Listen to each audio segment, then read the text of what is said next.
Hey, Viking fans, this is Keith Millard, and you are listening to the One Bar and Lupicus Show. Go Vikes! All right, welcome back to the One Bar and Lupicus Show. I am One Bar, and in this episode, even though the draft is only hours away, Albert Breer is dropping some news that the Vikings could possibly have some interest in trading for Broncos quarterback Drew Lock. It appears the Broncos are looking to ship him out, and Albert Breer mentions the Vikings as a possible destination for Drew Lock. So we're going to take a look at this because this gets me very, I'll say, intrigued.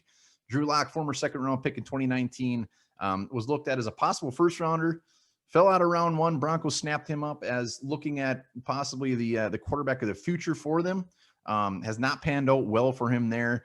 And Broncos just traded for Teddy. They're rumored to get a quarterback in this year's draft, so they are moving on.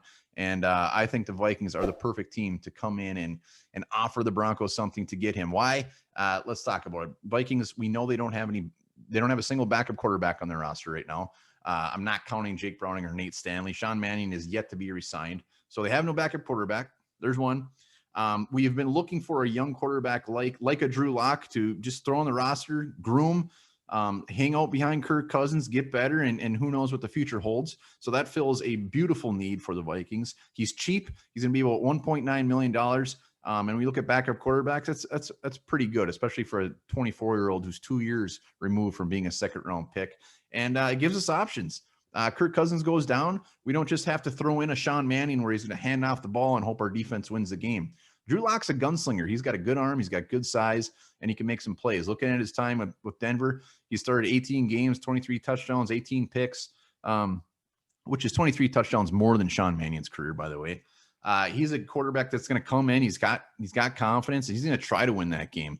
He's not just going to lay down and, like I said, hope the defense wins the game. So Drew Lock, unfortunately, when he went to Denver, I think he was a little thrust into the starting lineup sooner than probably Denver wanted him to, but they had all those injuries going on and they had no other options. So he was probably put out there a lot earlier than he probably was ready for. He could come to the Vikings, backup quarterback, no pressure, learn behind Kirk Cousins, do what you really want a second-round quarterback to do, second, third-round guy to do, and that's just learn the game and get better and not worry about having the pressure to go out there and perform.